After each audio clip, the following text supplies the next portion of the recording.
Science Social Communication. We will start with the opening remarks. So, the first person speaking will be Valentí Ferraz, who is the director of the Science Museum. Good morning. On behalf of the La Caixa Foundation, I'd like to welcome you to the Barcelona Science Museum, both of you who are physically present and those who are following us through streaming from different countries. To us, it's such a pleasure to welcome you in this 8th Congress of Social Communication on Science, organized by the Spanish Association of Scientific Communication, the Center for the Studies of Science, Communication and Society from the Pompeu Fabra University, and the La Caixa Foundation. And we also have the cooperation of the Spanish Foundation for Science and Technology and the Catalonian Association of Scientific Communication and of Conservation Spain. To open up this Congress is a wonderful way to celebrate the Day on the Scientific Culture, which is celebrated on the 28th of September. This edition about planetary welfare, we will analyze the good communication to maintain and improve the welfare of humanity, the natural environment, and planet Earth. For an institution like the La Caixa Foundation, whose goal is to improve the lives of people, and for a science museum like Caixa, devoted to scientific dissemination and to encourage scientific goals, it's a great honor to be part of this event. For the La Caixa Foundation, it's such a pleasure, therefore, to host this 8th edition of the Congress. Caixa will celebrate this year its 40th anniversary as a science museum next October 18th. This has been a progress that from the very onset has had within its communication priorities the dissemination of science, communication of the scientific fact through museography, inspiring ourselves on the San Francisco Observatory and the Science Museum of Toronto, both opened in 1969. And basically, they are all based on the fact that we include interaction as a fundamental fact. In other words, we go from contemplation to action, and that is our motto. 40 years is a long time, and the Barcelona Science Museum has been renewed many, many times. Last refurbishment was in July 2019 with a renewal of 54% of the Universe room. In these evolutions, we have always borne in mind the visitor, young people, adult people, schools. We believe that to listen to the opinion of the visitor, to know his or her opinions, motivations, and knowledge is crucial in order to communicate and disseminate science.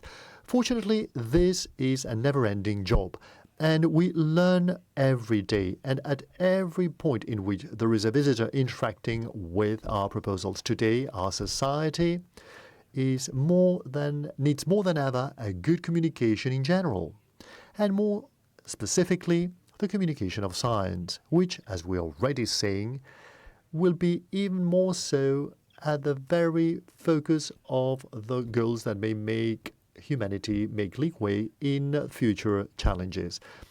The planet's welfare, the sum of human, animal, and natural environment welfare should involve society at large, and this requires clearly good communication that will commit us as society, and that should know how to value the great challenges and the great opportunities for improvement and progress that are inherent to the development of our welfare. We do hope that the next 3 days will make you feel comfortable at home, and if your agenda allows you, today's afternoon and tomorrow afternoon, you'll be able to enjoy a visit of our Science Museum, the Universe room, so that you can make an immersion, and who knows, maybe afterwards you will give us your opinion and we will learn how to communicate and disseminate better. That's our challenge. We're very excited that you're all here, and we hope it's going to be a very fruitful Congress. Thank you. Well, thank you very much indeed. Now we give the floor to Oriol Amat, the Chancellor of the Pompeu Fabra University. Good morning. dear director of the Science Museum, dear president of the Spanish Association of Scientific Communication, dear president of the Institution for Communication, dear members of the UPF Communication, and José María Antó, professor, dear friends all. First of all, I'd like to thank the work carried out by all of the people who have made possible the organization of this 8th edition of the 8th Social Communication Congress on Science. It is a crucial event for this year, so congratulations. And I'd like to thank all of the people who have made it possible. I'm going to speak very briefly about the Pompeu Fabra University, because I believe that what the Pompeu Fabra University strives to be different in the world. We're 7 billion people, and each one of us believe that we are special, and I'm sure we are all special. There are 30,000 universities throughout the world, and each university wants to be special, strives to be special. Pompeu Fabra University wants to be special in many fields, but specifically on 3 fields. The global welfare that affects the planet's sustainability, but also the welfare of organizations and people.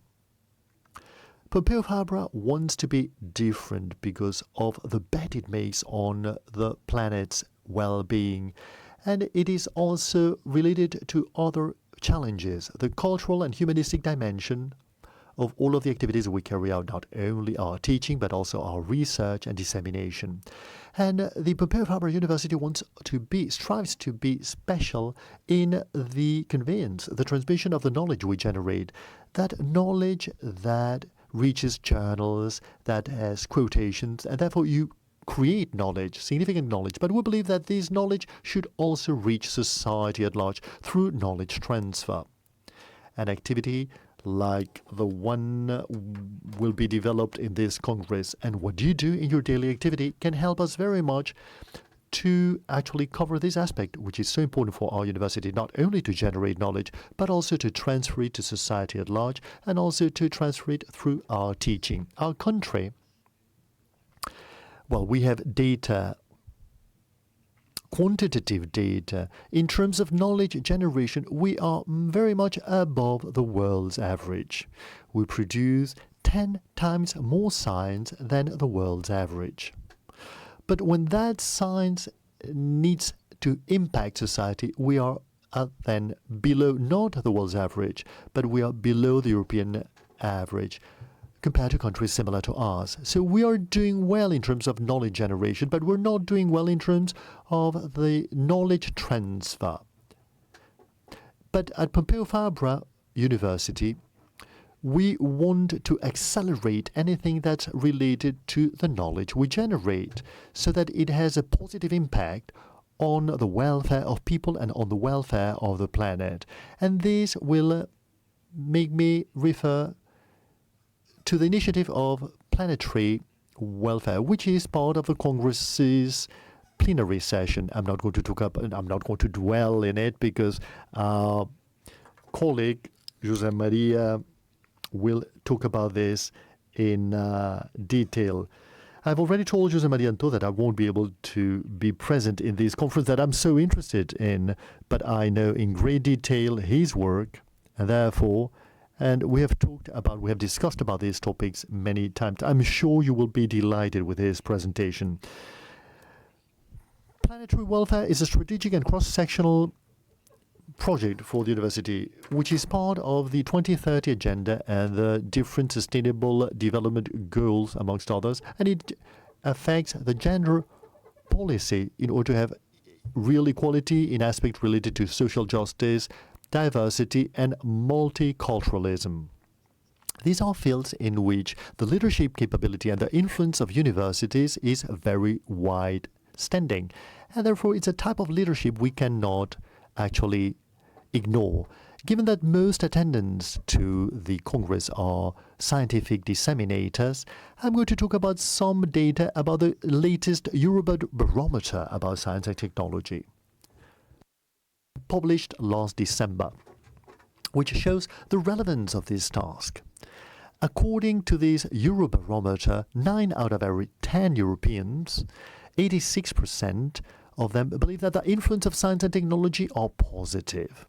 In addition, most believe that development technologies nowadays will have a positive effect in our lifestyles. And I'm referring to technologies like solar energy, vaccines, issues like this. At any rate, let me make a comment that's very much related to science dissemination, because it is quite surprising that whereas 86% of European citizens believe in science, according to the Eurobarometer, 3 out of every 10 European citizens believes in conspiracy theories. 3 out of every 10. And for example, they believe that viruses have been created in governmental labs in order to control our freedom. Or they believe that science has already found the cure for cancer, but they are hiding it from us for the profit of pharmaceutical companies. That's what 3 out of every 10 Europeans believe. So we have a long leeway to improve.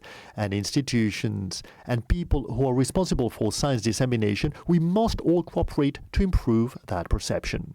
I'm fully convinced that this is going to be one of the thoughts in which you will be working and sharing these days. At any rate, I do not want to speak any further because you have a very long day ahead with international presentations. So welcome everybody to the 8th Congress on Social Communication of Science. Thank you. Thank you very much indeed.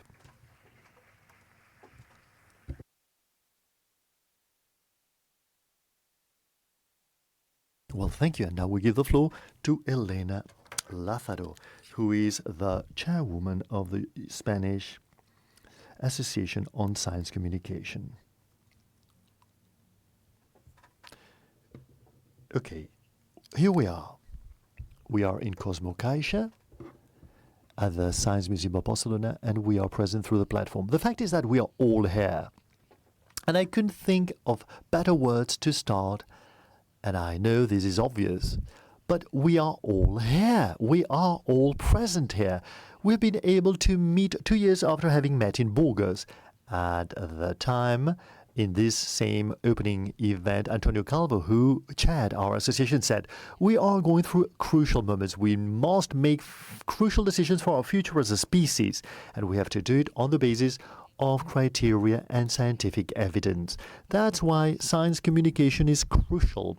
Those of us who communicate science, we have the obligation to share and tell our citizens how the world in which we live is. This happened in October 2019. 5 months later, his words had a new sense, had a new meaning. We had to make crucial decisions, but we were lacking the evidence. How could we tell this to citizens? How could we communicate? How could we actually share and explain uncertainty? For the first time, science and scientific communication shared the emergency of journalism. These have been frenetic months. And we have been able to do it, or maybe not as well as we should have. And scientific communicators have been at the height of the challenge. This is what history will tell us, those who make science, social communication research. Because we also need scientific evidence to make decisions and to define communication strategies. That's why we are part of a pioneering university in the research on scientific communication research. I wanted to talk about the work carried out by those who make research from the social sciences to improve the social communication of science. We need to have your knowledge. Yesterday, we celebrated the International Day on Scientific Culture. Those of us who want for the scientific literacy of citizens by designing actions that truly have an impact on the popularization of science, scientific cultural units in the media, as journalists or through different channels and media through dissemination, we do know very well that the temptation of show business is very big. Big fireworks, they give us great images, a lot of clips, and for some time they make us feel important. But our task is not and should not be a profession to inflate egos. As a journalist or as disseminators, those of us who communicate science, we have a social responsibility that's overly big to let us taken by amateurism or narcissism. We need knowledge, professionalism, and humility.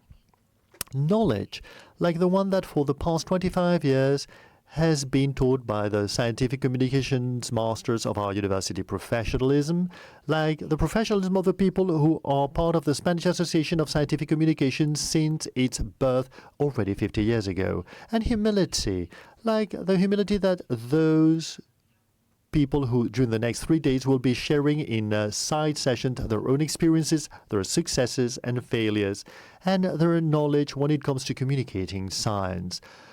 The Social Communication Congress on Science is a unique opportunity for the exchange of ideas to generate this knowledge, this shared knowledge that we all need so badly. As the Spanish Association of Scientific Communication, we feel especially proud of having been able to lead the organization of this Congress, to having consolidated this event that allows us to learn together and to meet every 2 years.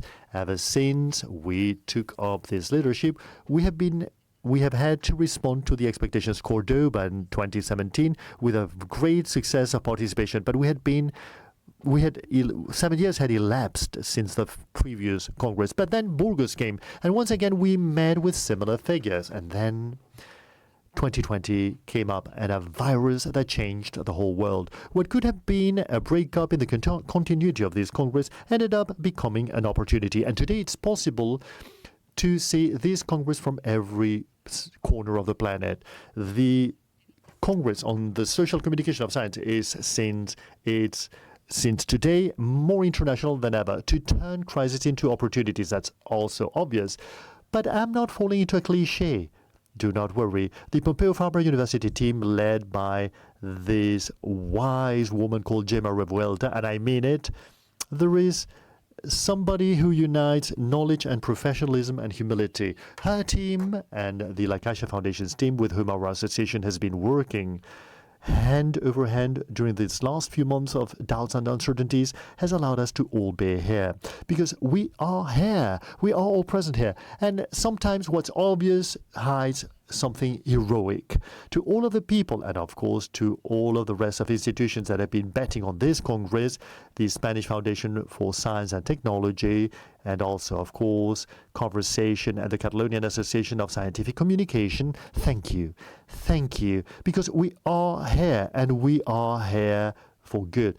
The program, the agenda for this 7th Congress and for this 8th Congress, and the topic chosen, planetary well-being, connects us directly with what Antonio Calvo actually mentioned during the opening of the 7th Congress. That's why, dear President, we are faithful to your words. We have to make fundamental decisions for our future as a species, and we have to do so over the basis and criteria and scientific evidence. That's why science communication, good science communication, as Gemma always says, is crucial. It's crucial that we should learn from that knowledge. There is a lot of that in this Congress. Thank you.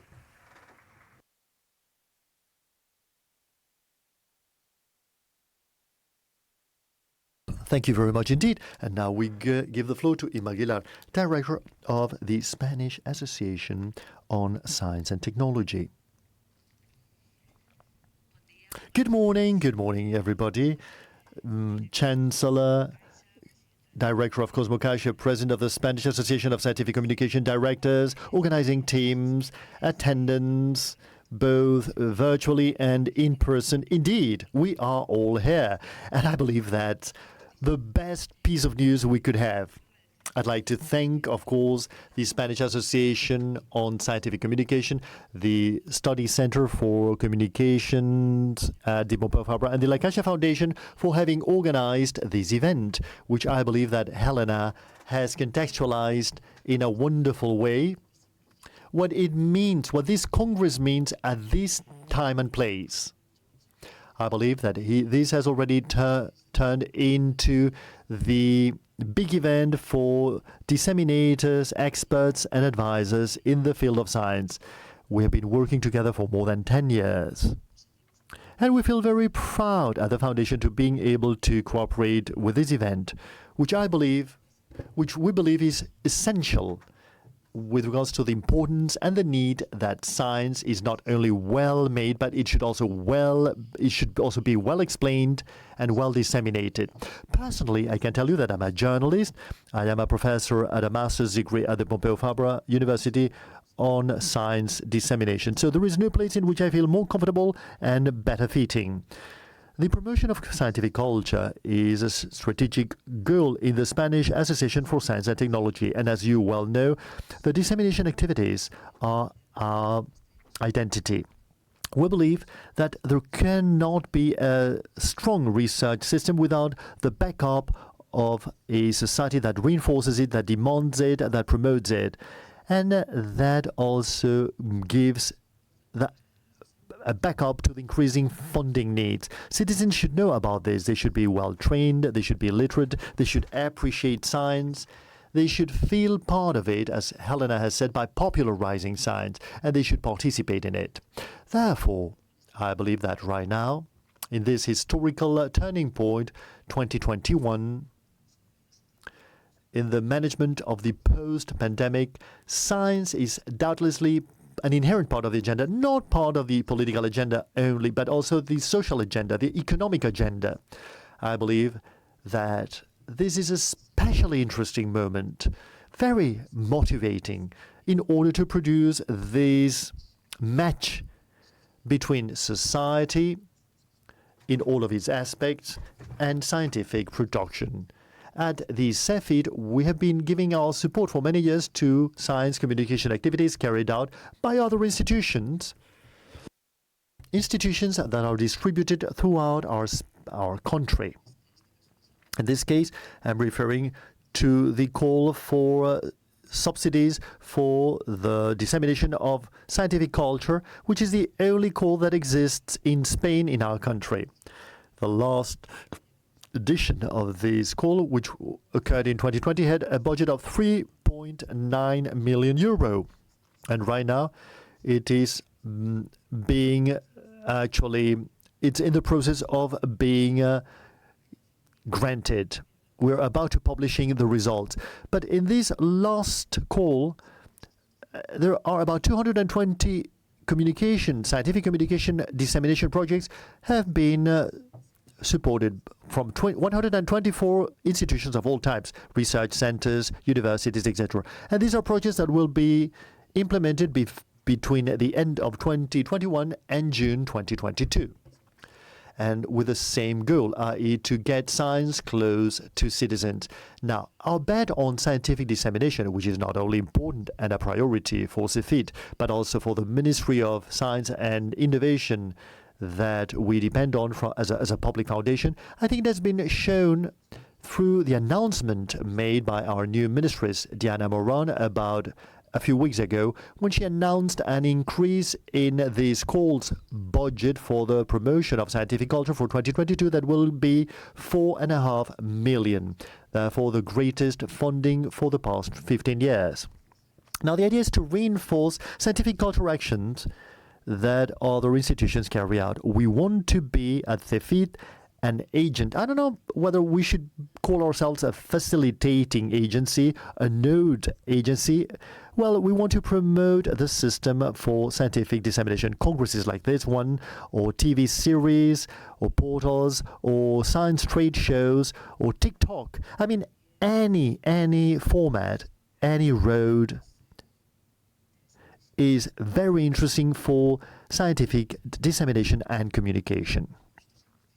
At CCS, we have a new project which we want to carry out, which somehow is to relate anything that's related to knowledge transfer in all of its sense, to relate training with dissemination, with quality scientific training, with scientific advice, all of it under the umbrella cover of social communication and social transformation.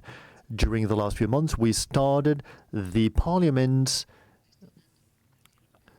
Scientific Advisory Bureau, and also some projects from the SYNC agency, which goes through working with the media to advise them on quality information for science.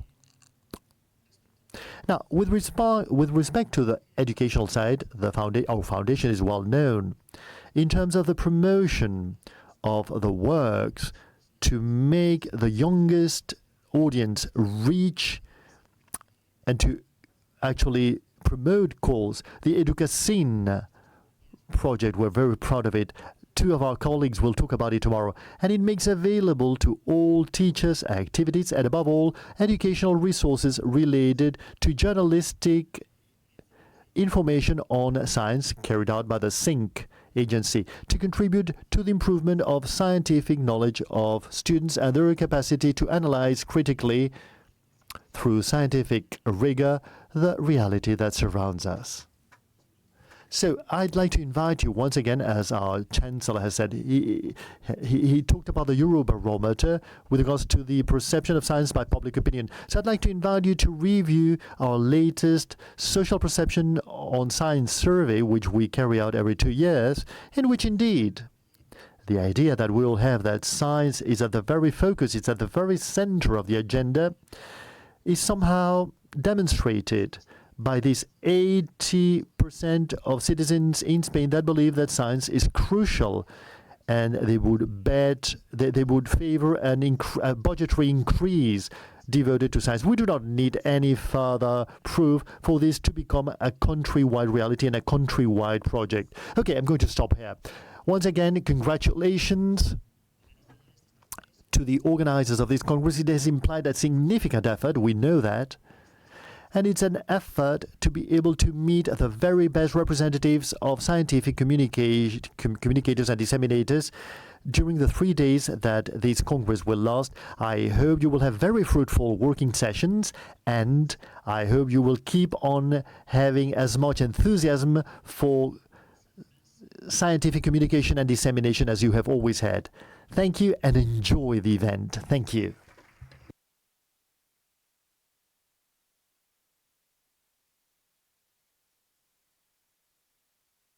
Thank you very much indeed. And now we give the floor to Gemma Revuelta, who is the president of the Congress and who is also the president of the CCS at the UPF. She is the center's coordinator.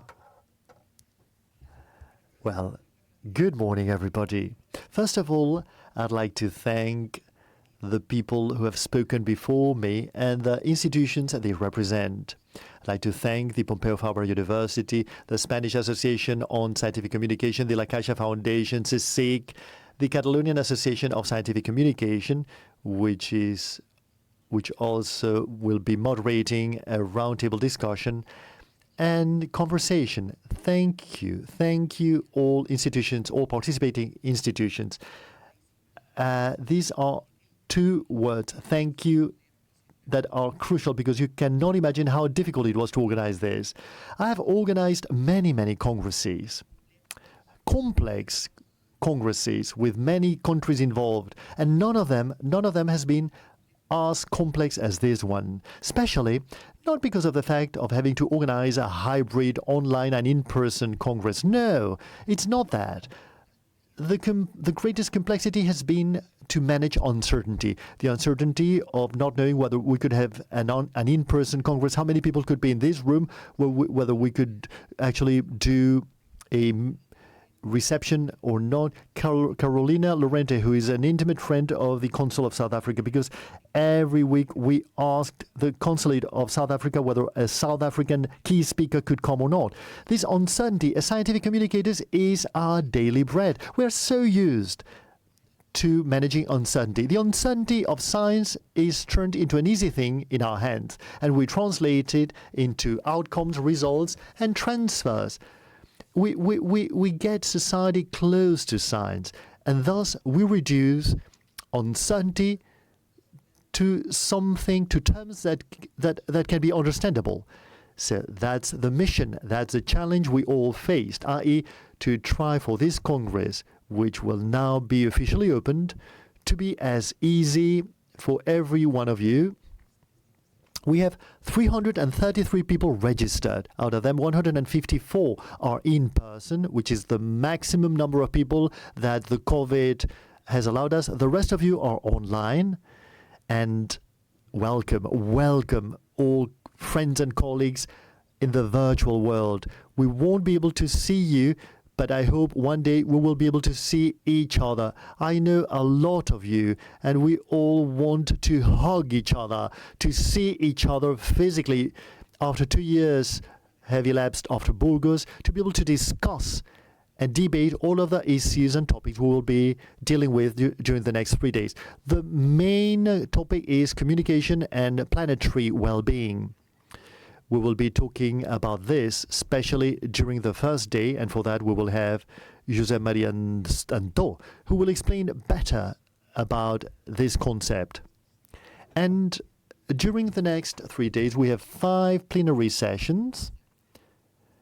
Especially in the morning, we'll have today's panel discussion, which will be devoted to communication and action. Tomorrow's panel discussion will be about climate change, and on the 1st of October, academia as could not be differently.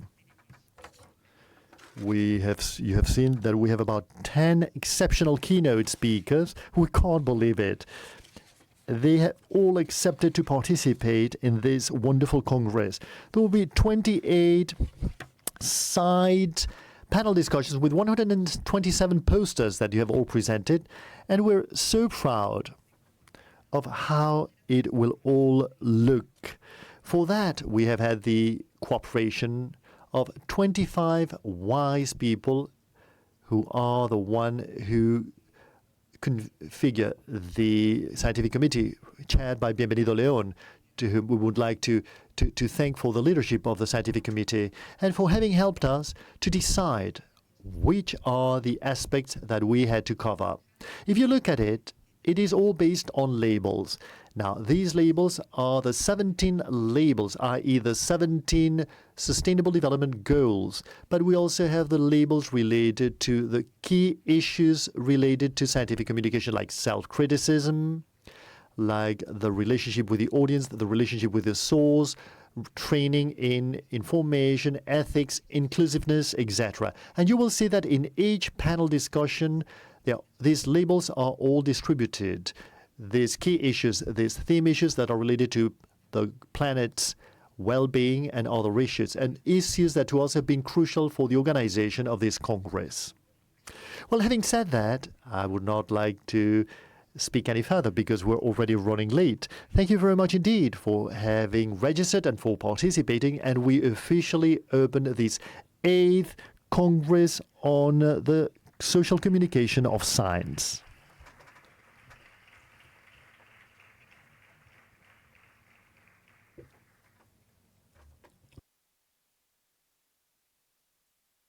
If you'll allow me, I have a couple of housekeeping issues. First, please turn off your mobile phones. And secondly, please do respect the security distance that's in the seats. The seats with a black banner, you cannot sit on them. You have to sit on the blue seats. So please, if you are sitting in a seat that's not forbidden, please change seats. That's the 2 housekeeping issues I wanted to share with you. Thank you.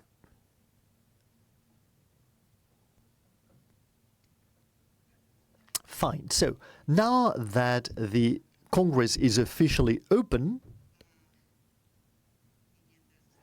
and whilst we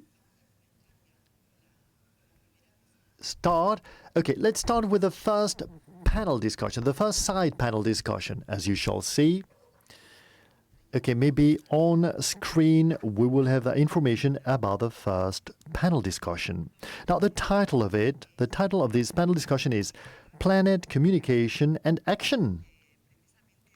Because these are one of the issues we want to discuss. A classic in journalism and communication, whether communicators should just be objectives and just present the information and not get involved, or whether we should get more involved in that which we are talking about, with scientific data and objectiveness in front of us. So, this is our goal, the goal we want to discuss in this first panel discussion. For that, we have three exceptional speakers. Each one of them will give us a different outlook, not only in terms of the topic they will deal with, but also in terms of the format they will use. To start, we have the honor to have one of the pioneers in scientific journalism in Spain and in Europe. Not only scientific journalists, but also one of the people who have helped scientific communication to become a profession, to professionalize what we do, which is communication, the social communication of science. Vladimir Desemir is a professor at the Pompeu Fabra University, as you know. He has been the director of the Scientific Communications Master's degree and has also been the director of the Observatory on Scientific Communication.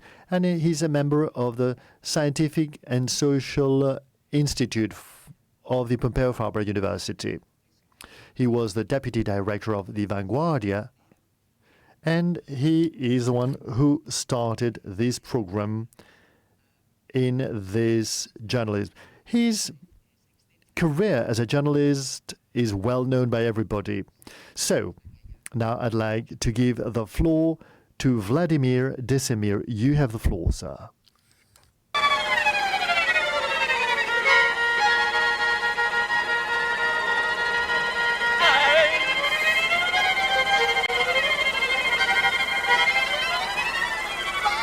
Hello, good morning, everybody.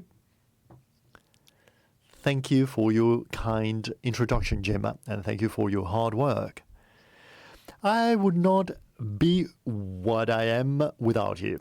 Okay, 25 years ago, in 1996, we were including in our lives an artifact that would change radically our whole world. And wow, how did it change? An artifact that has changed forever the way we work, how we relate to each other, with our friends and family members, and even how we have fun.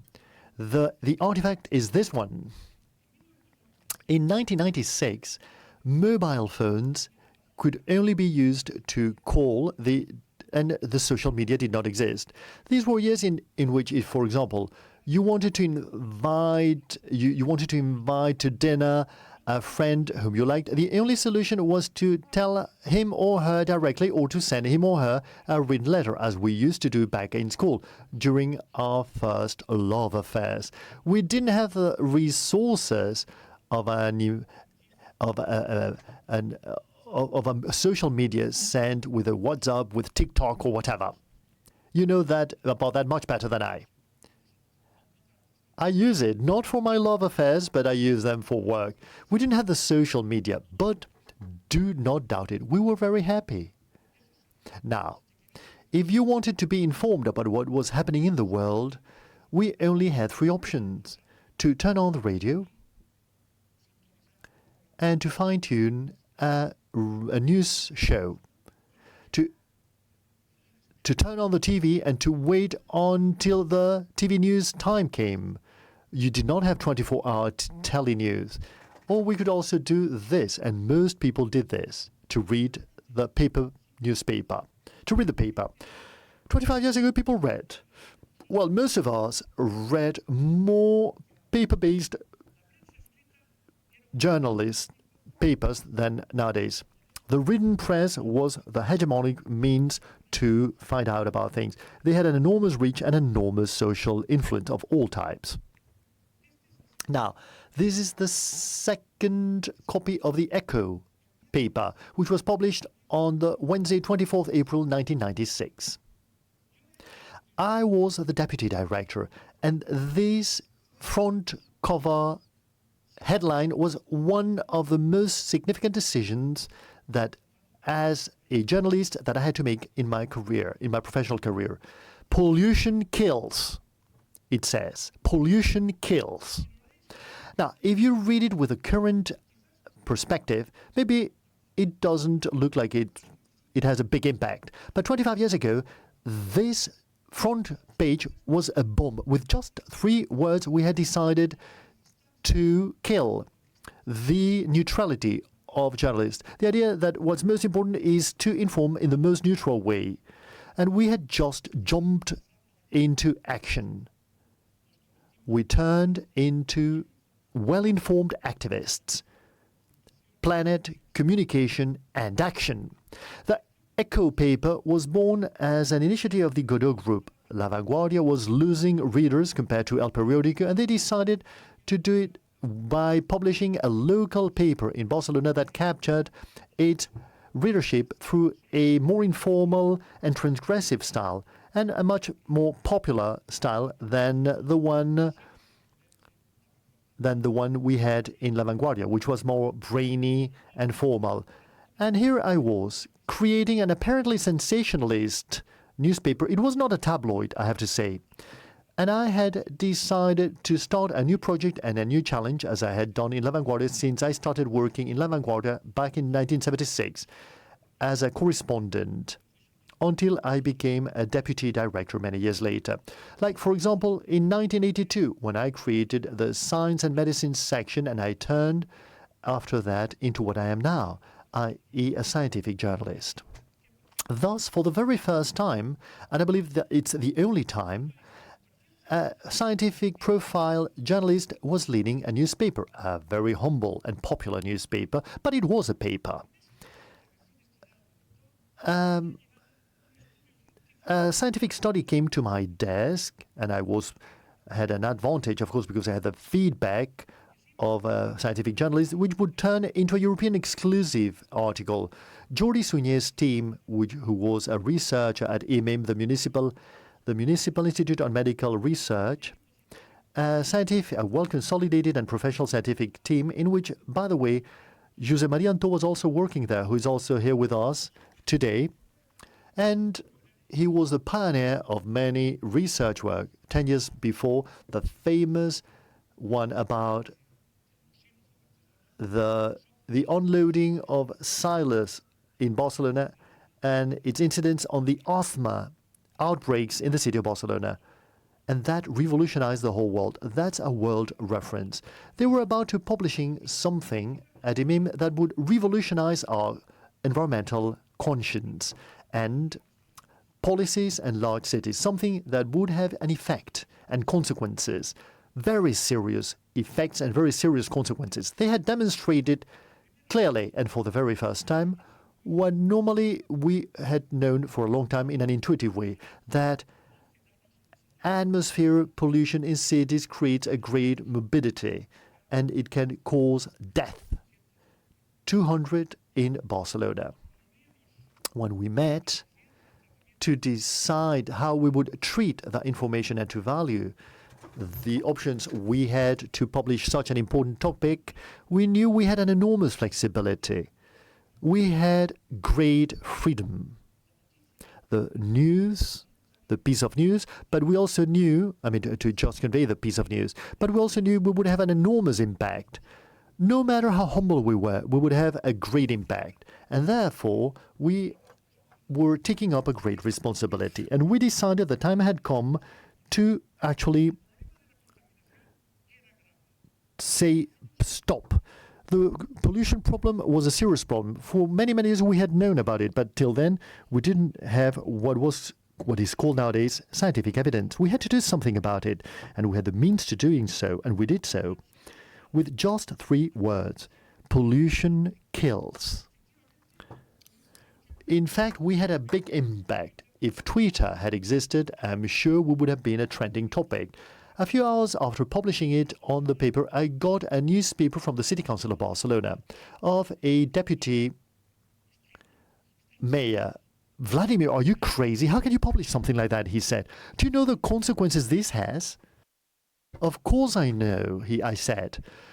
The editorial I wrote that day ended like this: "Today, after the demonstration that the air we breathe can kill you, we will have to start thinking about some measures to make life breathable in large cities, even if they are as unpopular as to limit the amount of cars in the city." By the way, 3 years later, after that conversation, I was a member of the City Council of Barcelona, in the Department of Knowledge City, and I shared my program and municipal action with Xavier Casas.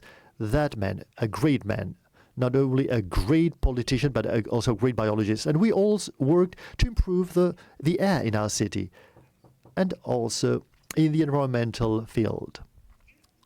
We were journalists, and in my case, I was a journalist with good sources. That's the only way to being a good journalist. The only way of being a good journalist is to have good sources. We knew what scientific evidence was all about, and we could intervene in improving the air of our cities. But we're also activists with knowledge, because we did not doubt about our scientific sources. The result is that our actions produced changes, or at least they opened up the road. Nowadays, we know that 400,000 people die every year in Europe due to air pollution in large cities, according to the latest data from the European Agency on the Environment. And the scientific, social, and political struggle is still on so that life in the city is not as dangerous, which, by the way, was the headline of the interior of the inside pages of Echo. Life in the city is dangerous. It is even more so nowadays, amongst other reasons, due to skateboards. 25 years later, communication has changed very much. Nowadays, there is more science than ever in the media, in the public media, in all of them. The social media are filled with scientific disseminators, people who come from the world of journalism, others come from the scientific world, and some come from both at the same time. And they get scientific knowledge closer in a clear and intelligible way for the general readership, the general audience, for a large non-specialized audience. But today we find ourselves facing a dramatic and uncertain time.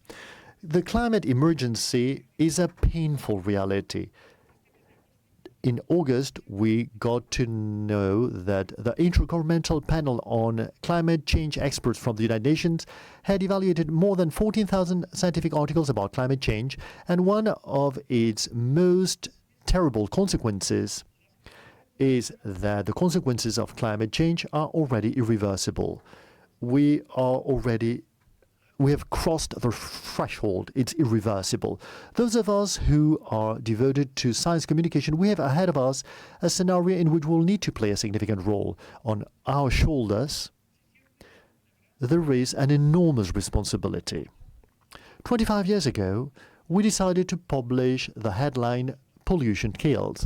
Nowadays, there are many other headlines as painful and dramatic as this one, like, for example, the first starvation caused by climate change. They survived by eating grasshoppers and cactus leaves. The Malaga fire is the first one of a new era of forest fires that are impossible to tackle.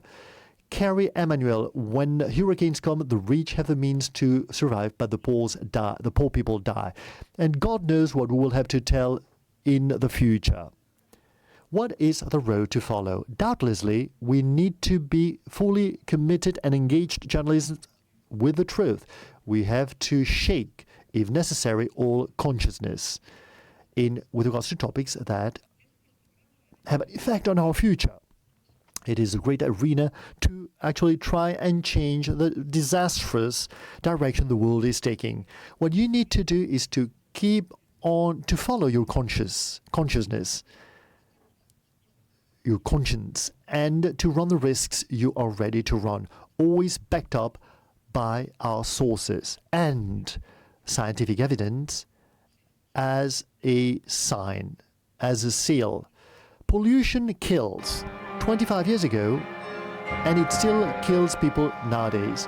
The United Nations, the World Health Organization, published last week a report in which it says that 7 million people die in large cities due to this everywhere in the world. To me, it's very clear. I did so 25 years ago, and I would do it again.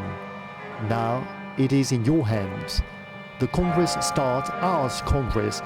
May the force be with you. Thank you.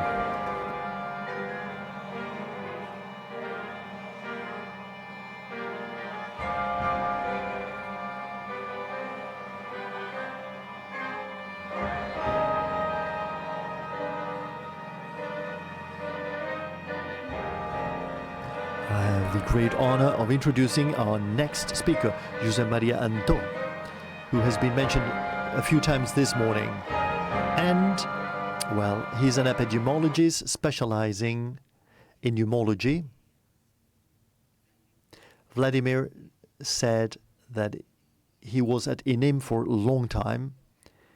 He is the one who started the triennial. He's the scientific director of IS Global. He's a professor at the Pompeu Fabra University and also a professor at IS Global. And his specialty, above all, has been to analyze how environmental determinants have an influence on human health. But lately, he talked not only about human health, and this is something that communicators have very clear in our minds. The difference, when we use some terms or other terms, it's not the same thing to talk about animal, human or environmental health separately than to talk about planetary health, because just a change in the terms used makes the whole research change.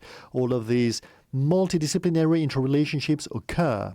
Just when you change the term, you promote and strengthen the research, and we can help communicate the need for that planetary health. Thank you, Gemma. It's such an honor to participate in this Congress. It is also a very special situation because this is the first public presentation that I can make after the pandemic. Since last time, the last time I talked about planetary health was in Beijing in December 2019. And so this is very special to me. And it's also very special to share this panel with Vladimir, who opened so many gates and doors in this field. Vladimir started out by saying that pollution kills. And pollution indeed kills very much indeed. And probably it kills much more than what we actually know it kills. As you can see on the graph, a study about the global load of the illness. In the world, there are about 9 million people who die every year due to pollution at large. More than 7 million who die due to smoking cigarettes, or more than the ones who are probably about 4.8 million deaths due to COVID-19. In other words, pollution kills much more. The studies about the calculation of the impact in the last 20 years have become increasingly sophisticated. For example, we know something that's very important. Out of these 9 million casualties due to pollution between 6 and 7 are due to pollution in the atmosphere, air pollution. But we know much more about this. We know that these figures have uncertainties. We talk about 9, but they could be somewhere between 7 and 11. And to communicate uncertainty is extremely complex, much more than calculating it. We can make a reasonable estimation in our models. And yet we know something even more important. 90% of these deaths have an effect on people who are the poorest in middle and low income countries. Therefore, it is a problem about inequality and equity. Next slide, please. We also know, I can actually pass the slide myself, can't I? We also know, and this is a graph that we call polytoma, these 9 million people are the full area. And we have made that estimate because we have reasonably robust scientific evidence. But we do not calculate the green area. We have the blue area, but not the green area, i.e. the impact on those illnesses, on those diseases whose evidence is emergent, but not yet fully consolidated. For example, the role played by pollution in neurodegenerative illnesses. But even more important than this, we do not take into account the orange area, i.e. the pollutants or environmental factors out of which we know very little. We could think about plastic, nanoparticles. They are not part of the 9 million people who die. But in that orange shaded area, we find the most important environmental factor that we will be facing. And it is called the Anthropocene. The Anthropocene. Let's go to the next one. The Anthropocene is a concept that was defined recently by geologists, which integrates the impact of human activity in the planet. And as Vladimir has said, some of them already are irreversible. Of course, the best known one is the global heating, but also the global warming, but also the extinction of species, or the alteration of soil nitrogen cycle, and the atmospheric pollution. Now, these challenges, of course, are closely intertwined or related to health, to human health. And yet, the party is not over. The party continues. These white little men, who in this piece of work Isaac Cordal represents, they follow the leaders. They follow things as business as usual. They do not understand the message that already 20 years ago science launched. We are late. We're running late. We have to stop global warming by 1.5 degrees. We have to reduce 45% of CO2 emissions before 2030 and to be zero emissions by 2050. Something that,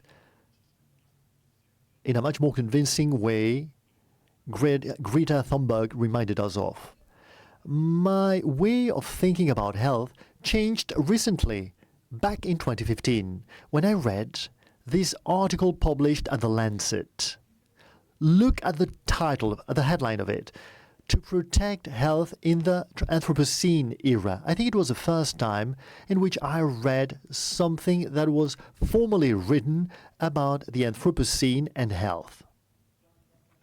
When I finished reading the article, I knew I would not think about human health in the same way I had thought about it in the past 20, 30 or 40 years. And mentally, I kept a sentence that resonated in my head.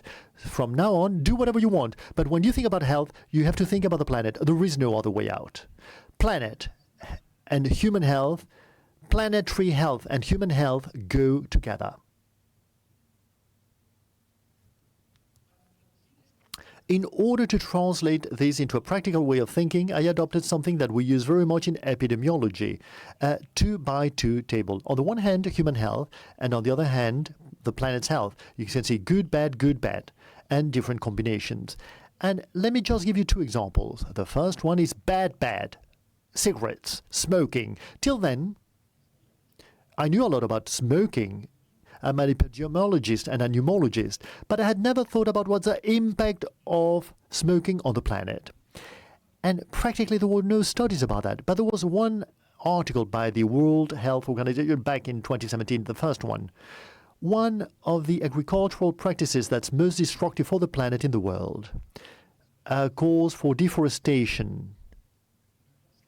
A significant cause for other environmental aspects that are very serious indeed. Therefore, a planetary health priority. But allow me to give you another example, good and good. The concept of co-benefit, good for human health and good for the health of species and the health of the planet.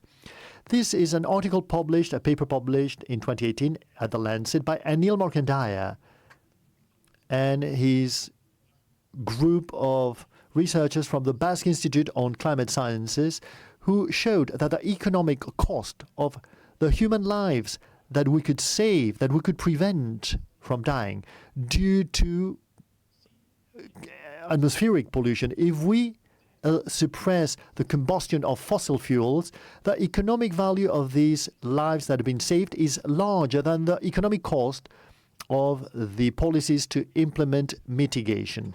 That work has been very much quoted and cited. And it is here, whilst working on the idea of for the planet's health, I had a conversation with the chancellor of my university, Mr. Jaume Casals, to tell him what I thought about the planet's health. And immediately, he asked me to go back a few days later to talk about it. And he came with one idea. Why don't we extend the concept of planet's health to the whole university? But it's not going to be health only, or health for the whole university. And we called it Planet Wellbeing. After a few months, he presented the initiative of planetary well-being at the university. And this initiative action has been consolidated recently with a strategic priority, you have heard about it already, by the new rector, Professor Oriol Amat. Now, this initiative action for planetary well-being, which is a complex one, is just being started. It has two branches, academic strategy and institutional strategy. With regards to the academic strategy, a group of work, a task force with all of the professors, archaeologists, economists, physicians, biologists, etc. A call for seed funding projects and an educational strategy. We have had 3 calls for the seed funding projects. We have generated for that for about 500,000 euros. And we are also creating a note for all universities. There's a mood. The next month, we will create a new master's degree on planetary health. With regards to the institutional strategy, as you can see, there is an ambitious operation for the next 10 years, which we call the fish market. We move alliances and we're looking for funding. We have done the climate emergency declaration. It's just a declaration, but it has given rise to the first evaluation of the university's footprint, and we want to reinforce and strengthen all of the universities doing in terms of sustainability actions, with a long way to go, much longer than what we have already traveled. This is the webpage where you can find more information about this planetary well-being initiative. But one of the most fascinating things, probably the most fascinating one, has been this piece of work by the multidisciplinary work. Shortly after we started meeting, they said, well, what do we exactly mean by planetary well-being? I mean, what does that mean to a biologist, to a physician, or to an economist? And then we realized that this was very difficult to formalize. But then we took it very seriously, and we ended up publishing an article a few months ago in the Sustainability Journal, explaining the concept of planetary well-being and encouraging other universities to take the lead and to adopt it. And we have adopted a definition that has been copied and inherited from the idea of planetary well-being. Planetary well-being is the achievement of the highest attainable standard of well-being and equity worldwide through judicious attention to the human systems, political, economic, and social, that shape the Earth's natural systems limit within which humanity can flourish. Only within those limits we can flourish as humanity. It's a very long article. It talks about challenges, it talks about ethics, it talks about science and complexity, etc., etc. But it is a first step in defining a concept that's still very, very complex. When you start such an adventure, there are skeptical people, there are doubts, there are mistakes that are made. You have to look back. But there are things that encourage you and tell you that you're on the right road. In April this year, many of you probably resonated this. There was a summit called Our Planet, Our Future, organized by the Nobel Prize Organization in Sweden and the United States Science Academy. This event, which lasted for 2 years, was an extraordinary event in every sense. It was quite inspiring, and it ended up with a manifesto published by and signed by more than 50 Nobel Prize winners, in which they emphasize the concept of taking care of the planet. There are 7 strategic proposals made, and there is a sentence that encourages us. Universities must embrace the concept of planetary stewardship in all of its curricula as a matter of urgency. And let me end with 2 key ideas. The first one is that this is about equity. There is a robust scientific evidence about the connection between this planet's sustainability and equity. The distal determinants are almost the same ones. And this is very much consistent with the Sustainable Development Goals. And the second idea, and this is about challenges, imagination challenges, knowledge challenges, and action challenges, governance, activism, politics, policy, protesting. And these are difficult challenges to face because they're related with complexity and uncertainty in multidisciplinarity, and above all, with the emergency character of it. And given that this is a scientific communication congress, I have taken the liberty to use an image that we have used with Paco Palmer, a graphic designer, and myself, trying to express that we should not fall into the anthropocentric mistake. There are thousands of similar images like this one in the internet, but all of them have the exact opposite direction. It is the human being that's actually listening to the planet's heartbeat.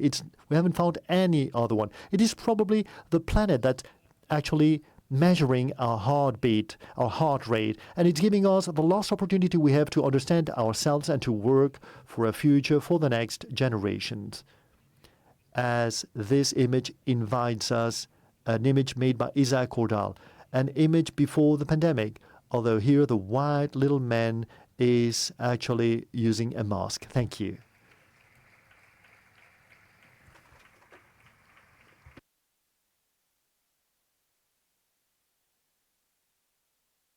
Thank you very much indeed, José Maria, our third guest speaker. As you will see, she's not here in person, but she's with us. She is online in South Africa. And I'm sure that it's a shame, it's a pity she has not been able to come to Barcelona. We wish you were here, Pippa. In these difficult times, not everything we want is actually possible. But fortunately, with technology, we can have you on a screen. We met Pippa due to the documentary My Octopus Teacher. And we met her during the scientific documentary and film festival led by Bienvenido León at the University of Navarre. And we thought that that documentary was so beautiful. It was so well done. It was so important what it actually conveyed as a message. And it really shaked our consciousness. And we thought she was the ideal person to come here. So Bienvenido helped us inviting her. She accepted. We told her what the Congress's topic was all about and who were the participants. And in the meantime, in addition to a lot of uncertainty and a lot of calls to the South African consulate, something else happened. She got the Oscar for it. She got the Oscar award for the best documentary in 2021. It was given to an environmental communicator, a scientific communicator. It is the first Oscar that a colleague of ours has won. So imagine how excited we are, how happy we were. I mean, because it's incredible that the Oscar jury, they do appreciate things that are well done, well made. So before we give her the floor so that she talks to us, we want to just show you a small fragment so that you get to know her a little better. So show us the video, please.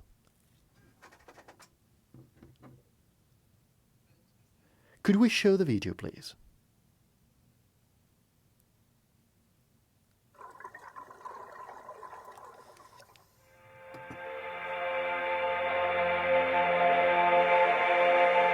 Until you've gone underwater.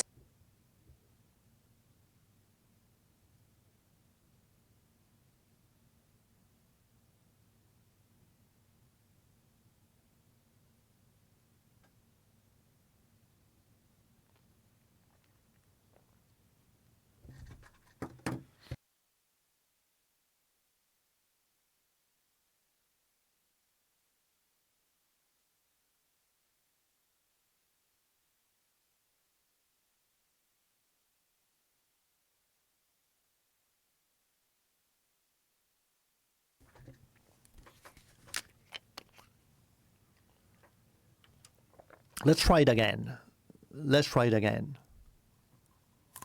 And if we can't, we will give the floor to Pippa.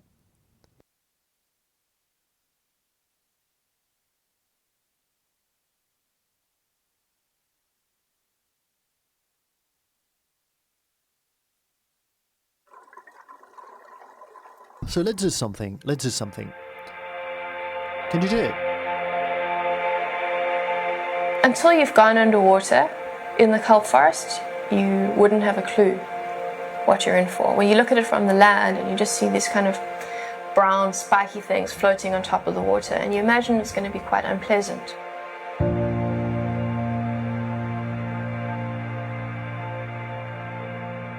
You don't expect it to be so beautiful.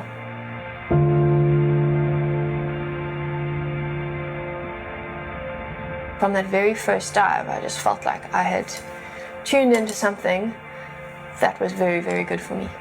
And I felt like I was dropping into reality, the reality of the natural world, in a way that I never had before.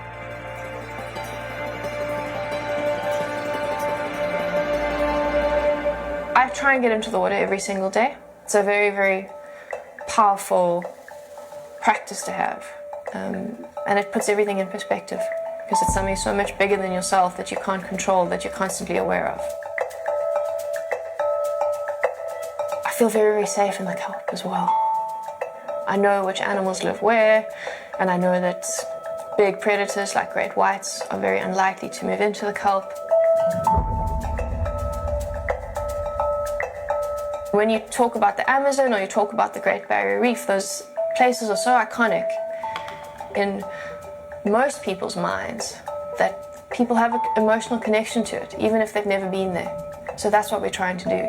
We're trying to connect people emotionally to the Great African Sea Forest, which is this place that we really, really love and are dedicated to protecting. Skin diving is basically free diving, but not using a wetsuit. And in tropical places, I think it's normal to do it that way. But where I live in Cape Town, the water can drop to 8 degrees in certain months of the year. There's a whole cocktail of neurochemicals that get released into your brain by cold water, which, for me it's become like a practice. The same way that people meditate or do yoga, that's what the cold is for me.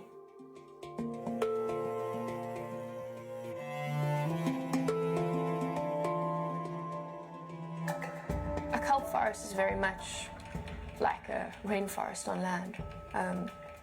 It's a three-dimensional space that you move through like a jungle. I'll just go in with a mask, be completely barefoot in the forest. It gives you a completely different feeling. Sometimes you kind of move through that and you feel like an aquatic monkey.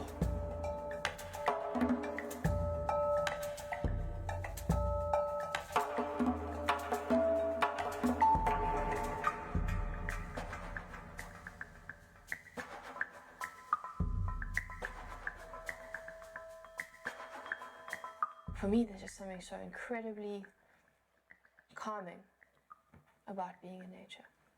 I think the human psyche would evolve into a very unhealthy space without nature to ground it. My name is Pompeu. I'm a skin diver and marine filmmaker and journalist.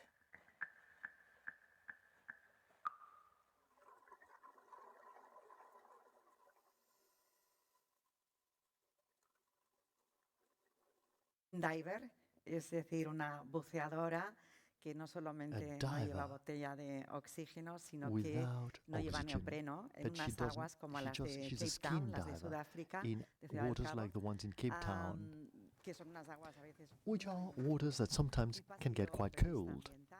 She's an environmental activist in sea change, and she's also a documentary maker. Good morning, Pippa. Good morning to you. Good morning. I wish I was there with you in real life. Muy bien. Ella nos está escuchando en castellano. She's listening to us in English. She will speak English, and you have the simultaneous interpretation service if you want. Pippa, my first question for you is the impact, the social impact that you can have with your work. Could you tell us about that? From the time in which you worked as a journalist till now that you're working as a filmmaker, as a documentary maker, and above all with the Oscar award you got, what difference does it make? I mean, have there been any differences? Tell us about that.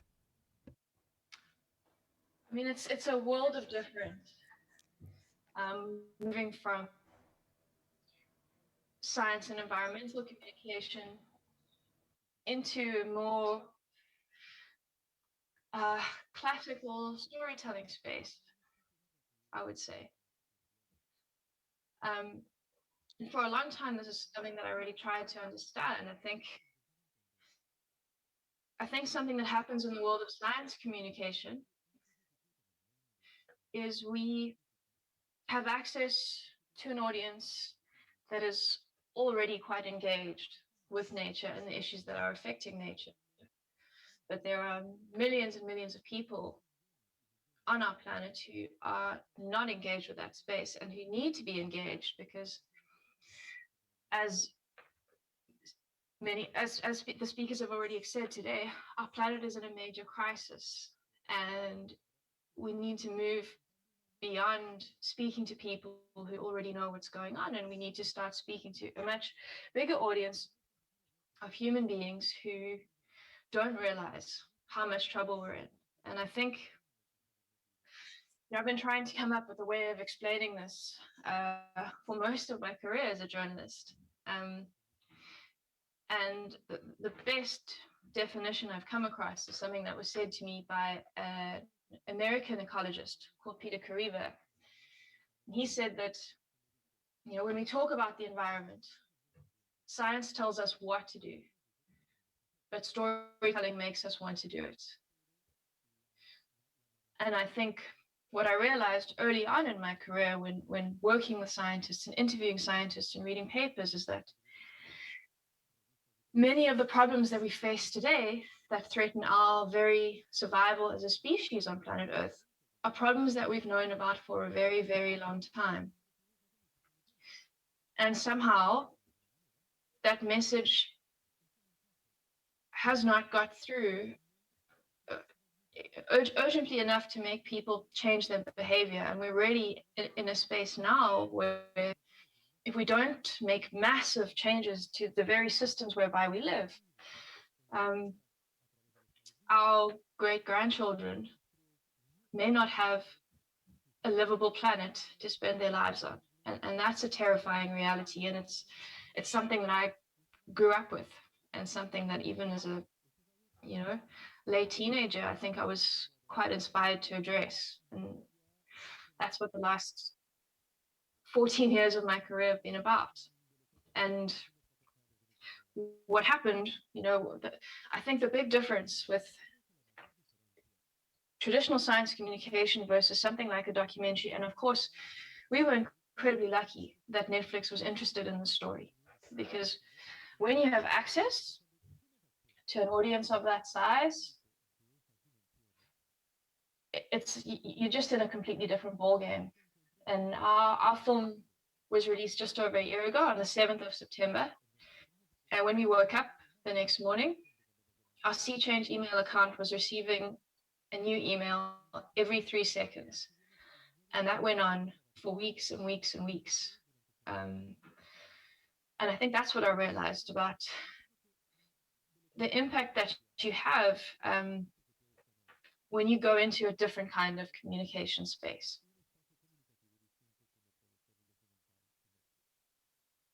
Thank you for those thoughts, Pipa. This capacity to have an impact, on the one hand, due to the dimension, but also due to what it means.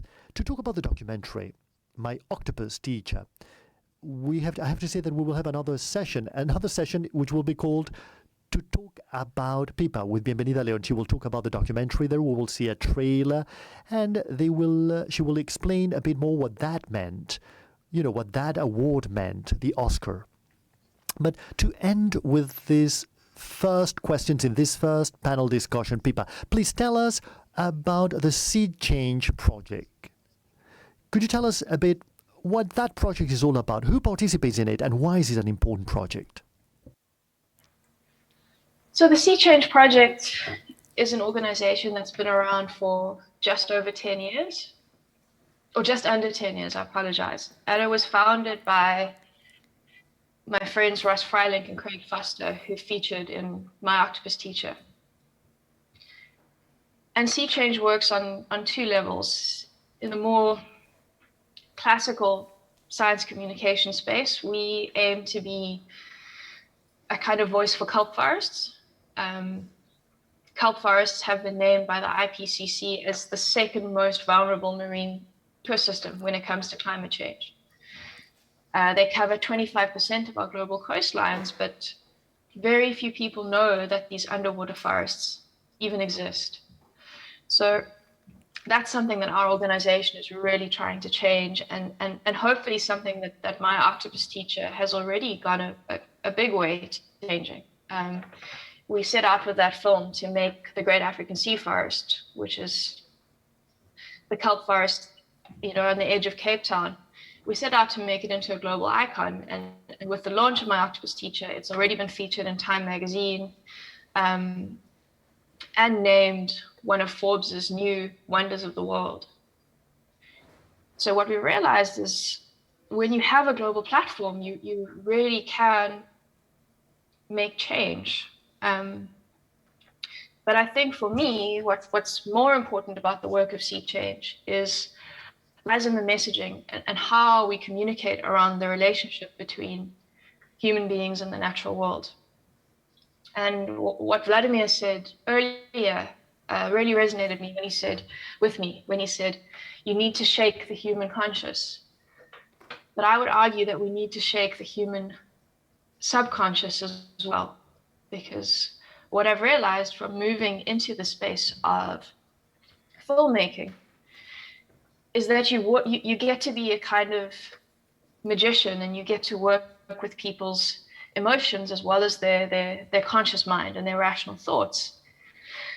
And what Sea Change does is really try to inspire a deep sense of love and connection between people and nature. And we try to look at the natural world not from a straight classical ecological model, which looks at,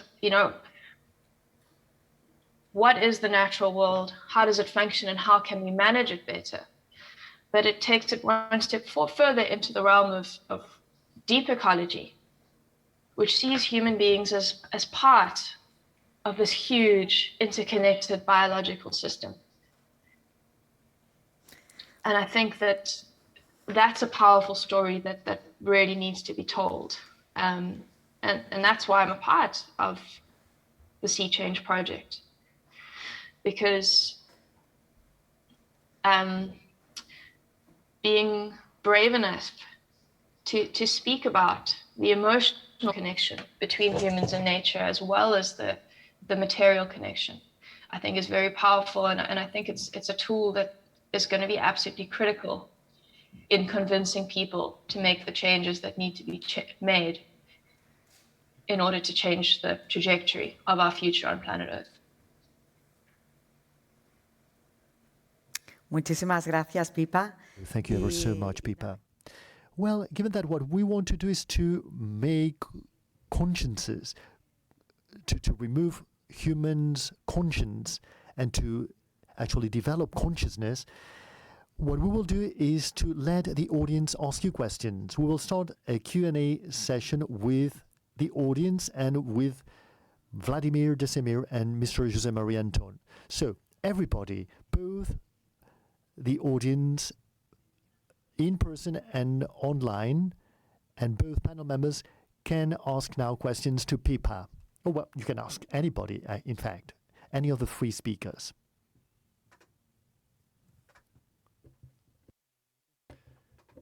Good morning. Pipa, on the video we have just watched, you hear me? Yeah? Yeah? The video I'm hearing. Right, okay. So in the video we have just watched, your speech, what you were saying kind of reminds me what your character in my octopus teacher was saying. So is his story real, or he is kind of an alter ego of yourself? What is real about his personal story? And how did you came up with what was before, his idea or the idea of the octopus, and then you find this human story to tell the story of the octopus? Thank you. Yes. Craig's story was absolutely real. I met him, well, I started to work with him only long after the octopus had died. And at the time, I suppose I was on my own path of reconnecting with nature. And I think that's why I understood so well what he had been through. What I'd found as a science journalist is I spent so much time talking, especially to scientists who were in the field, having these incredible experiences in the natural world and learning so much, and so passionate about what they did. And I started to feel like a bit of a voyeur. And that's really why I got into the kelp forest myself, because it was the closest environment to me that I could engage with in a meaningful way. But this is a process that Craig had been through many, many years before.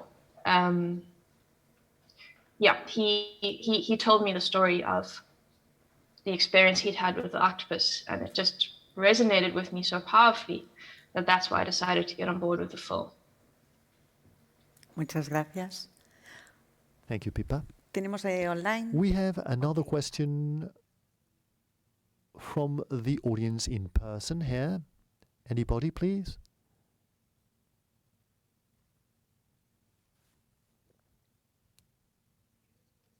You may introduce yourselves, please. Please do say who you are, so that we all know.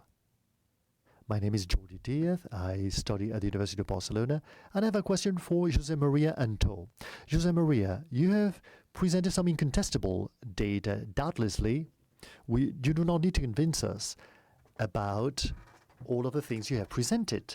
But with regards to scientific communication, how could we solve all of the negationism, all of the negationists of the data you have presented, to try and create a greater awareness in society, and to avoid, people saying, oh, that happened many years ago already, the climate emergency, etc., etc. How can we struggle against people who deny this, who, the so-called negationists? Oh, I haven't got a clue, says José María Antón. I haven't got a clue. I don't know. What I have read and what I have been interested in, but, I do not know. There is a certain academic work being carried out. For example, there is evidence, there are different reports published recently that denial in the social media is much larger than the dissemination of science. But every time I think about that, I think more about the boundaries of negationists. We know what it means. We know who is promoting that, extreme right groups. But I think we should be more concerned about what's happening at the boundaries. And at the boundaries, what's happening is skepticism. The incapacity that we have as human beings of changing our common thoughts in an intuitive and quick way. Vested interests, for example.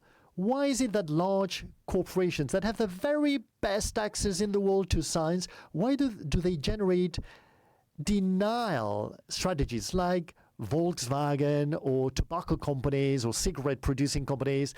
I mean, this is something that I'm really concerned about, because maybe denial and negationism, no matter how terrible it is, it's just the tip of the iceberg about things that are hidden at the bottom.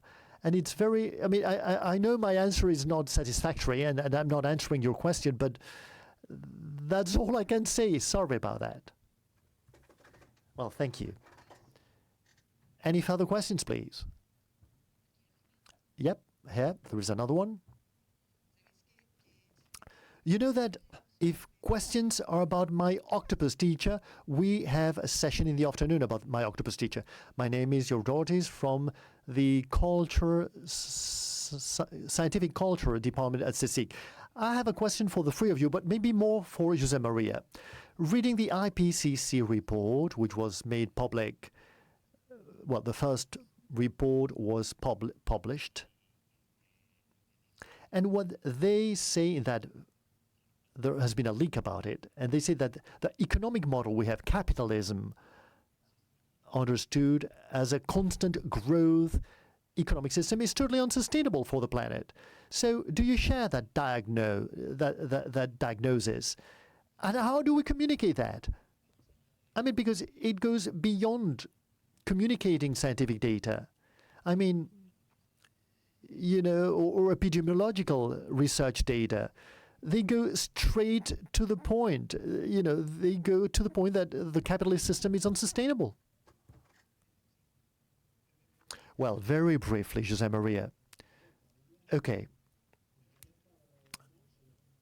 If as a citizen, I share it, but as a scientist, I can't say. I'm not an economist. I'm not a political scientist. So from a scientific point of view, it's impossible for me to say yes or no. I mean, this is a field in which there is a lot of work to be carried out from an economic point of view and from a political point of view. You know, growth models. It is it's no doubt, business as usual is absolutely unsustainable. What has happened is already irreversible. So what we have left ahead is just catastrophic. So clearly, the current massive and constant growth model is totally unsustainable. But how can we go from here to a scientific generalizable evidence that other models are better or the ones we need? That's much more complex. For example, there is a very interesting point of reference. For example, a panel. I think, you know, panels like IPCC, which is a paradigm, or IMBES, or others. But for example, there's a very interesting panel called the International Panel on Social Progress, inspired and sponsored by economists and academics like Michael Sen, Marc Flourbain in France. And for example, they discuss about Western models, the Nordic model, the Northern model, you know, the Northern social democracy of Nordic countries. So from that point of view, they are taking advantage of the challenges of the Anthropocene. And another interesting reference, because it's very much related to the concept of planetary health, is that Crashboard, which is an economist who works at Oxford. He works at Oxfam. She is the author of a very famous book called The Donut Economy. The Donut Economy, which is the basic concept of a circular economy. And she's a great communicator. And I believe that, well, maybe we need this type of work. Well, thank you. Pippa, Vladimir, would you like to add anything to what has been said about the role of communication in... Well, Vladimir. Okay, let me say something very briefly. And it links up with the previous question about how to combat, how to struggle against denial and negationism and the conspiration theories. Obviously, all of us working in the media, in all types of media, we have a responsibility. We have a personal responsibility, an enormous personal responsibility. We need to denounce this. And if we are realistic, we see that this is not the case. I mean, for sure, we have a consciousness and a preparation to be able to distinguish between what's mystifying and what's not mystifying. I mean, we know we have to use certain specific scientific sources, scientific evidence to inform something. And whatever is not that, it is not science, it's something else. Now, those of us who work in the media, we know it's very difficult to share this with our own colleagues and those who have also responsibility posts in the media. Something else is the tribes that are in the social media. There it's very difficult because tribes feed each other back and it's very difficult to get there. And here you would have to be an insider in order to destroy them. I mean, it would be interesting to do so, but it's very difficult. Now, let's be honest. in my dear newspaper, and I've given you a short experience with Echo at the Vanguardia, how many back page articles there exist?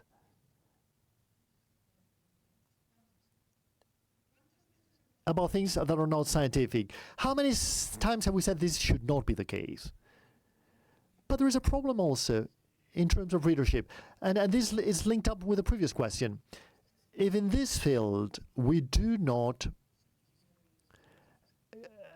attain the use of scientific evidence and the use of constructive scientific criteria, it's going to be very difficult. And then there is another factor, another basic factor, which is education. Education at all levels. Education at all levels is crucial. Now, and I am very pessimistic about that, because in spite of all of the efforts made by everybody and the media, well, at the end of the day, we go to our forests here in Catalonia, anywhere, starting with something as trivial and how they live it in beaches, in forests. Young people go there and they leave the beer cans and plastic bottles. I mean, who can think of throwing a plastic bottle in the sea? For Christ's sake, I mean, how dare you throw that Coca-Cola can when you are traveling a county road? I mean, if that happens, is that we have a serious conscience problem. And I'm not talking about a cigarette butt. I'm talking about, we have an education problem. And here, journalists, we are indirectly educators. We are public opinion builders. But the problem is a root problem. And this links up with economic models and vested interests. In spite of all of the things we do, in spite of all of the awareness raising, I am pessimistic because I do not see an improvement. The basic education that should turn into more civic behaviors. And based on that, well, you create negationisms and denials. I mean, I'm sorry, but I'm being pessimistic. Yes, I am pessimistic.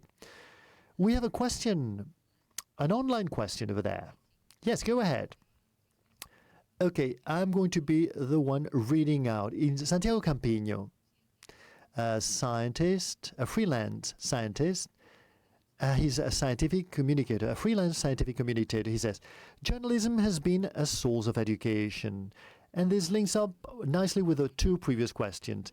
And yet, at this time in which digital journalism has the same, is having this crisis, should it just not limit itself to a neutral role to inform?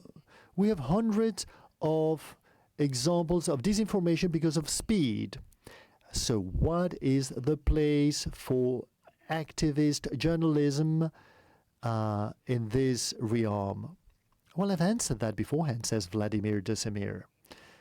Like it or not, and I've said so during the presentation, we should not be activists.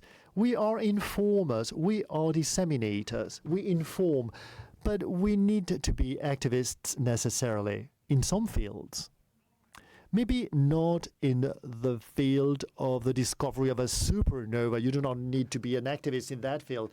But in other health fields, and we see so currently, and in the field of the planet's health, we need to be activists.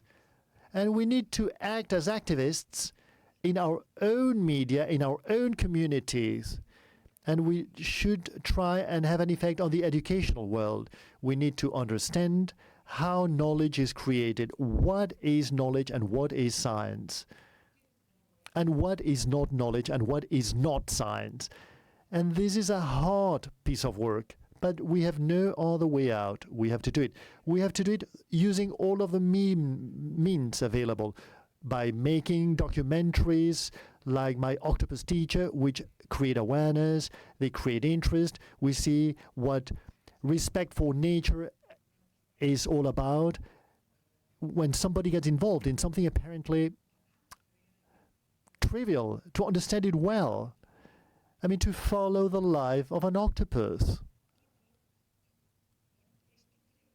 That creates awareness. We have all seen it. I mean, that documentary shaped and moved us. So, if there isn't a minimum previous training, and if in the media do not reflect this, it's going to be very difficult for that message to reach people. It's going to be very difficult for people to react. Because, of course, let me insist, you have said so too, anything that's a scandal, I mean, pollution kills is a scandalous headline, but behind it, there is an underlying scientific evidence. But anything that's scandalous in the sense that, you know, viruses are created in hidden labs, and what Anton has said, that, you know, the cure for cancer is well known, but they are hiding it from us because pharmaceutical companies want to increase their profits. I mean, that is quite scandalous, and it is very powerful from a communication point of view in many fields. And it's very difficult to fight against that if there isn't a proactive movement by the media themselves so that this becomes diluted. In the past, the media were much more influential, radio and TV networks. Nowadays, the influence is created in social media tribes, and it's very difficult to dismantle them. They feed each other back, and they become silos. They become total silences. And it's true that we journalists, sometimes we help. The media helps conveying messages that we should not be conveying. Thank you, Vladimir. We are running so late, my goodness, but I would like to end this first session without Pippa telling us the step she took from communication to activism. It's not a step, both things happen at the same time. In your case, Pippa, and so that you have a chance to answer the questions that have been already asked. Go ahead, Pippa, you have the floor. Thanks, Gemma. I wouldn't say that I took the step from journalism to activism consciously. I think I got involved with something that was very, very personal to me. And when you do that, perhaps you become an activist without even meaning to. Because when something becomes personal, you can't help but let your heart get involved. And then the kind of language that you use changes, and you become a kind of activist. And I have so much respect and love for science and for communicating science. And at times I've been quite confused by, I suppose, that the power of a more emotional kind of messaging. At times I've been torn. But I think, given where we are in the planet now, on the planet now, I think Vladimir said earlier, with great power comes great responsibility. And I think there has never been a more important time on planet Earth for science communicators to do our job, and for us to be doing our job in the most effective and creative ways possible. And to continue to honor the highest science and journalistic practices, but to also look at what other tools we have. And I think, you know, what's frustrating about the amount of disinformation that's out there now. Social media gives us access to millions and millions more minds than we had access to before. But what is worrying is we've been trained in a very specific way. We've been trained to check our sources. We've been trained to question, you know, what's factual and what's not. But not everybody who has access to social media I guess has been to university and has learned about source verification in the same way. So I think at the same time that we're learning about the subjects that we write about, I think we, as journalists and environmental communicators, should be doing a lot of research into the psychology of the people that we're speaking to. Because I think that perhaps that's what we haven't fully understood as communicators so far. Because, yep, somehow the messaging hasn't got through in the way that we imagined it would. Because if it had, the world would be in a very different place right now. And I think at the same time, though, what I've seen from Octopus Teacher and the impact that it's had is people are ready to hear about where we are in the world. And we've never needed science more than we do now. And we've never needed, you know, the greater world to understand it and also to want to do something about it. So it's a very, very exciting time to be in this space. Whether you're a journalist or an activist, what we do is so important. Muchas gracias, Pipa.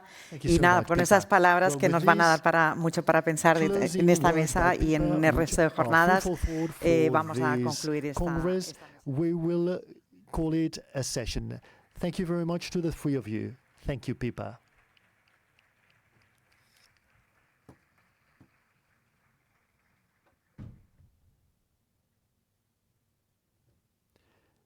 So that's it, Pipa.